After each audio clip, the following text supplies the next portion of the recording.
This job is not for everyone. Because of the hours? Because the only co-workers are cadavers.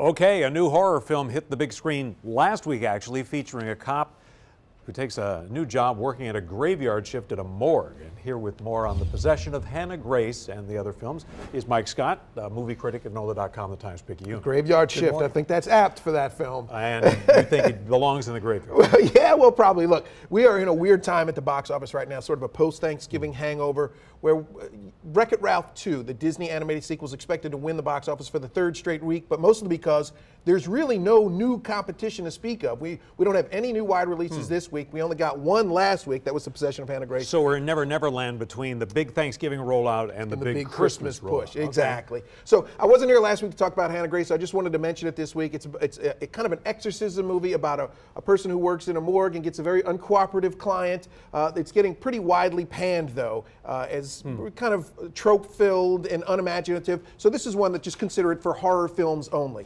horror fans only. And one of the things I like about you, Mike, is that you actually are a critic who likes movies. Because sometimes I watch movie critics and wonder, does this guy like movies? Or, Right. you know, but I will say you do have a penchant to kind of like the documentary, which is the case again this week. I'm a fan of documentaries, and I'm a fan of classic films as well, which is perfect for this week. The Great Buster, a celebration. While we don't have many wide releases, we do have some limited releases. This is an absolute gem. It's a no-frills documentary directed by Peter Bogdanovich about the life and work of Buster Keaton, the silent film master.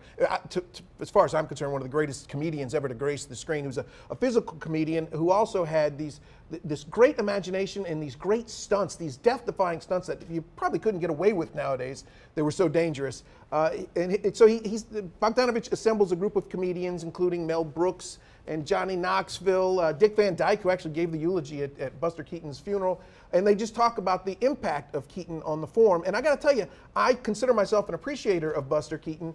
But I learned a lot from this movie about his personal life, and I loved reliving some of these great scenes. And it's one of the other aspects of this, too, is that it keeps him alive in the public consciousness. Absolutely. If you love Buster Keaton, you're going to love this movie. And if you have never heard of him, you need to go see it because you will love him after you see it, I promise. All right, I give you a little time there to have fun. So we have 20 seconds to talk about a rework of the Deadpool I'll do movies. it in 15. Deadpool 2 was released earlier this year. It's a hard R-rated Marvel Comics action comedy. A lot of kids couldn't go see it. My nephew Quinn was one of them. His mother wouldn't let him go see it. So what Fox and Ryan Reynolds decided to do was re-edit it as a PG-13 movie, taking out all the raunchiest parts, add a couple of scenes. It opens next Wednesday, but I wanted to mention it today because it's only going to be in theaters for a couple of weeks, so you got to strike while the iron's hot. Gotcha, Mike Scott. Hey, Quinn, I hope you get to see the movie, man. All right.